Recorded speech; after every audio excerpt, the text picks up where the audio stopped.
was born in India. He came to this country when he was 7 years old. And in my opinion, everybody owes something to him because he's the inventor of the email. He invented the first email system when he was 14. Did I read that right? 14. So he has 4 degrees from MIT. I'm like, wow. Including his PhD. He's now running for U.S. Senate. Ladies and gentlemen, please welcome Dr. Shiva Ayyadurai.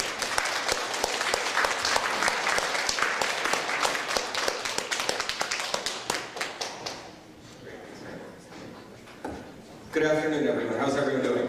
Very good. Good. All right. So, first of all, thank you for having me here. I know this was last minute, but it's very, very thrilling when Asian Americans get together. People who typically stay invisible come together. So I'm very, very pleased that you guys are doing this. So I want to talk about something that's a very, very sensitive subject these days, which is the subject of truth and invisibility. So let me tell you a little bit about myself. You know, I came here as a 7-year-old kid from India. Like many of you, you know, I went through the immigrant journey. I grew up in Bombay. Anyone been to India? India is a country within country, so I grew up in Bombay as a child, but I also grew up in a very small village in deep South India. And my grandmother worked 16 hours in the field, but she practiced very much like Chinese medicine, a traditional form of Indian medicine called Siddha and Ayurveda. So my grandmother could observe your face, and based on what she observed, she could predict what was going on in your body, and then she came up with combinations. It was what today we would call personalized medicine. But here was this woman with no degrees, no college education, and I saw her empirically heal people. But I also grew up in India, which had a caste system. I don't know if you know, India has a caste system where your future, your destiny is a function of what you're born into. So if you're born as a janitor, you're expected to be a janitor. If you're born as a Brahmin or a professor, you're expected to be that. But my parents were very interesting people. We were considered untouchables. So you won't find a lot of Indians like me in America. So the fact that my parents overcame that is probably 1 in a trillion. And so here were these 2 incredible people who recognized that through hard work, through meritocracy, you create your own destiny, right? Which is pretty much what everyone here believes in. And that's really the message of the American dream. So in 1970, my father came here first. Legal immigration, merit-based immigration, which means you had to submit your resumes, your references. We had to wait a year, so we were separated from our father, and then we came here a year later. It was a privilege to come to this country. So we first settled in Paterson, New Jersey. Anyone been to New Jersey? Paterson's one of the poorest cities, probably still. Paterson, then in Clifton, then Parsippany, and Livingston. The reason I give you those names is if you looked at the property taxes of each one of those cities, they increased as you went up. And as you know, immigrant parents really believe in education, so my parents kept moving to the better public school systems. By the time I was 14, I was one of those overachieving kids, but believe it or not, I wasn't just a nerd. I played baseball, mowed lawns for a living, had early businesses as a kid, but by the time I was 14, I had finished calculus, and this is 1978, by the way, when a computer would fill this entire room, mainframe computers. And I was one of 40 students selected to go to NYU in a special program to learn 7 computer programming languages. Graduated top of the class, and the high school I was in changed the rules so this 14-year-old kid could go work full-time in the heart of Newark, New Jersey, predominantly African-American. Most people are still afraid to go into Newark. And I was given an interesting job. So I was finishing up high school and I was given a job to actually work full-time in Rutgers Medical School, doing something fascinating. How many people remember the typewriter? You remember the typewriter? By the way, you know, before the Gutenberg press, you know, who created the first printing press? Everyone know that? Right? Chinese did. Now, it's an interesting dynamic why that isn't more known throughout the world. We should talk about that. But anyway, in this university, in those days, how did people communicate? They used the telephone, and they used something called the inter-office mail system. Everyone remember this? Every secretary, always a woman on her desk, had an inbox, an outbox. She had metal file folders. They had a typewriter. They'd write a thing called a memo, and had a very particular structure: to, from, subject, carbon copy. You literally made carbon copy. You'd write a memo. So if I was hiring you, I'd write a memo, I'd attach your resume, and I'd forward it to other people. They would make check marks, and then you would decide to hire. It was a social media before social media. So I was asked to convert that entire system to the electronic version, wrote 50,000 lines of code in Fortran, which is very difficult, in 8K of memory, and I named that system email. A term never used before in the English language, and we're not talking simple text messaging, we're talking that entire system. Thank you. Now, the story gets more interesting because my parents were hardworking. You know, my mom worked in the mill, my dad worked as an engineer. I came to MIT in 1981. On the front page of MIT, they listed 3 students out of the 1,000 students who had done something interesting. And it was, one of the students was me for having created this email system. But you know, Asians were all brought to be very humble, right? Right? So we just looked at that and I moved on. But in the winter of that year, I was elected student body president at MIT. And the president of MIT said, Shiva, it's too bad that the Supreme Court doesn't recognize software patents. You see, the politicians in Congress, lawyer, lobbyists, career politicians who don't really create anything, they thought software was sheet music. So the only way you could protect software in 1978, there was no way to protect software. But in 1980, something interesting happened.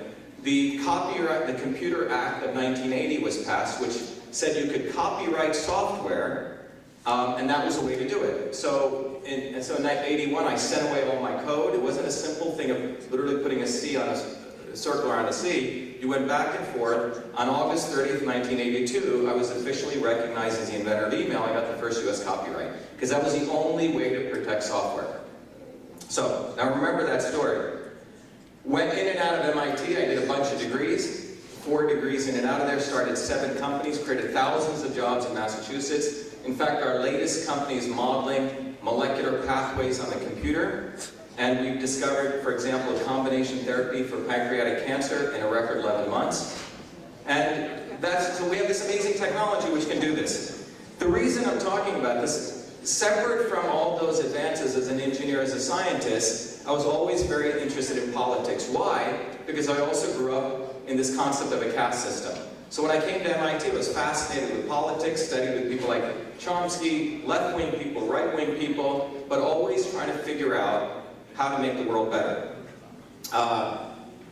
When the war in Iraq took place, on my PhD graduation, I was the one who protested it. Half this audience booed me, 20,000 people on the other half supported me. More recently, we used our technology to expose Monsanto. Anyone know who Monsanto is? Monsanto is a company that came out of the Vietnam War. We used our technology to show that genetic engineered foods have no safety assessment standards. And as many of you know, that the glyphosate with Roundup causes all sorts of diseases.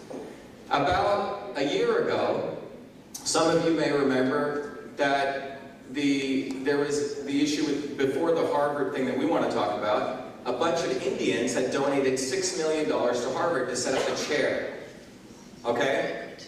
Everyone thinks, isn't it amazing that we're setting up a language chair at Harvard, right? So the scam that Harvard has put together is to make us bow down to them, that is so prestigious to have chairs at Harvard. But when you really look at Harvard's dynamics, it's basically a $50 billion hedge fund. That's what it is. Look at their balance sheet. It's a $50 billion hedge fund.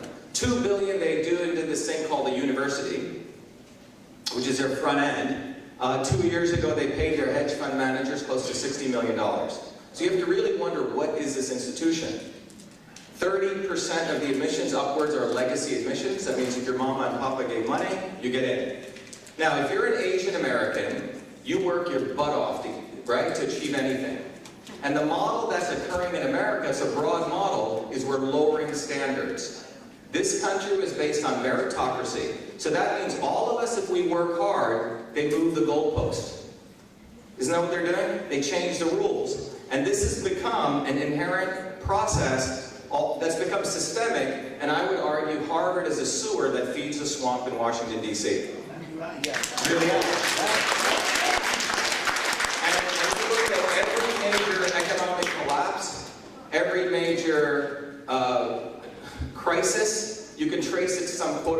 expert at Harvard. You really can. So we have, as a people, we give all this power to this institution. And by the way, I don't know if you know this, in 1640, Harvard was going out of business. I don't know if you know this. It was going out of business, was going bankrupt. So what they decided to do is they decided to go to the missionaries and said, we're going to create an Indian college. Not for this Indian, but for Indians. And they said that, please give us money and we're going to educate thousands of Native Americans. You know how many Native Americans they educated? 4. They used the rest of it to bail out Harvard, put their printing press, and educate the other white students, and that's how they bailed themselves out. So that's why it's, you know, our slogan you may see says only the real Indian can defeat the fake Indian, and it's really about talking about Elizabeth Warren who took advantage of affirmative action. So we have a lot of fakes. That's what we have. So we're running for U.S. Senate. We ran as a Republican, and we figured out the swamp in Massachusetts. You know, I'm a true Republican, by the way. They weren't ready for a real Indian, for someone who was a real innovator, who had 4 degrees from MIT, who actually produces. What they wanted was one of their own. So we dumped the Republican Party and we ran as independents. And talk about discrimination. Oh, we got on the ballot. No one thought we would get on the ballot because we needed a major party. It takes, you know how many signatures you need to get on the ballot? 10,000 signatures. We collected 20,000. Okay? We got on the ballot. Unbelievable. Both parties, Democrat and Republican, became so afraid because they lowered the standards. They had one person who's a fake Indian, and the other person who's a fake Trumper who photoshopped a picture with President Trump, by the way. Okay? True. So what we have is we've lowered standards everywhere. And 3 debates are scheduled. Guess who doesn't get invited to the debate? Us. So we filed a federal lawsuit, and the judge ruled last week that we have the right to move the lawsuit forward in a preliminary injunction. By the way, the sign that we have only the real Indian can defeat the fake Indian, we have it on our bus. The city of Cambridge said we had to remove it. We fought them, violation of free speech, and we won. So you're looking at someone who enjoys fighting and winning. So, by the way, you talked about invisible. When we ran, the Boston Globe put the 3 pictures of the candidates running against Elizabeth Warren. 2 of them hadn't even announced. I was the first one to announce. So you have the 3 candidates, and guess who's left out? Us. So I tweet out, racist Boston Globe leaves out the darkie. Goes up viral. And the Boston Globe editor calls me and said, why'd you call me racist? I said, well, you put the 3 pictures of the 3 white guys, you left me out. They have yet to change the picture. It's still out there. They haven't changed it. They have not changed it. So what I'm trying to tell you is, Massachusetts is supposedly known for inclusivity and diversity. Their definition of inclusivity and diversity is not to have diversity of ideas. They just look at it as skin color, not diversity of political ideas. I think someone just talked about what happened to her husband. You know, I supported Trump in 2016, but a dark-skinned Indian guy who's articulate, who actually has put his time in, doesn't get to be on the debate stage. Think about that. Think about that. It's a violation of multiple types of civil rights. And both the candidates have said nothing. I would argue that's un-American. Because this country is built on you work hard and you achieve. Suppose Harvard was all Asian Americans. So what? That should be okay. What's wrong with that? We shouldn't have to feel embarrassed about that. Let everyone raise their standards. Right? If we work hard and we achieve, we deserve that. Let everyone raise our standards. Yeah. And I'm telling everyone the truth, you shouldn't feel embarrassed about that. Oh, what about us all 100% Asians? So what? Start working hard. Maybe you shouldn't go, you know, get plastered on Friday night. Right? Maybe you should work harder. And I think where we are at a time is for Asian Americans to stand up, have our own spine. We don't need to vote Republican or Democrat. Don't give away your votes to either of these parties. Both parties collude, and what have they actually done for us? You have to rethink that. We are a new emerging group, and by the way, they're trying to split us on the census. Swan Lee may have spoken, Vietnamese, Koreans, Indians, it's all splitting us up. We need to be one block and fight for our rights. That's what we should be doing. So in closing, what I want to tell you is, getting back to the printing press, about 6 years ago, my dear mother was dying of a horrible disease called pulmonary fibrosis. In a suitcase, she had left all the items related to my invention of email. This was in 2012. The editor of Time magazine came, and he wrote a beautiful article called The Man Who Invented Email, November 2011. 3 months later, the Smithsonian contacted me, and all of the materials went into the Smithsonian. They held a beautiful ceremony. You would think that should be a celebration of the American dream, right? Instantaneously, the leading liberal elite historians started saying I was a fraud, all sorts of names. In fact, one blog said this curry-stained Indian should be beaten and hanged. Unbelievable. 2012. Interestingly, no Indian stood up. If I was a Jewish kid, with all the facts, I would be on every stamp. And the fact that Asians or Indians didn't stand up gets back to this core thing that we don't stand up for our own, and we should. Because the fact is, a 14-year-old boy in 1978 invented email. He called it email, wrote all the code, etc. Anyway, it took me 4 years to find an attorney. I found Charles Harder. Charles is, by the way, President Trump's attorney. Charles had sued for Hulk Hogan, Gawker Media. I don't know if you remember this. So we sued. Not only did we win, set close to $1 million, all the 3 articles were pulled down. I became the chairman of the bankruptcy committee, and we drove Gawker into bankruptcy. And they had to sell. It was great story. My point is, we believe in free speech, but truthful free speech. So my point is, at the time when that controversy was taking place, Walter Isaacson, anyone know him? A liberal writer, Aspen Institute, he'd written this book called Innovators of the Digital Revolution. While this controversy is going on, while people are destroying my reputation on the internet, in the book, it's called Innovators of the Digital Revolution. If you read it, it's got all white people. Not one Asian American is listed in there as contributing anything to the development of digital technologies on this planet. Does that make sense? No. And this is a liberal, a white liberal racist, I would argue, who are, by the way, the biggest racists. And I want to point that out because there are so many innovations, so many things Asian Americans contribute to every day. But we also have to stand up and take credit for those things. It's not a bad thing to market yourself and take credit. I learned that through the invention of email. I never wanted credit, but you know what? I am the inventor of email.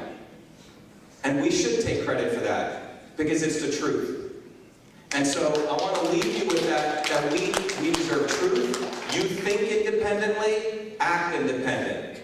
Don't give away who you are to anyone unless they truly deserve it.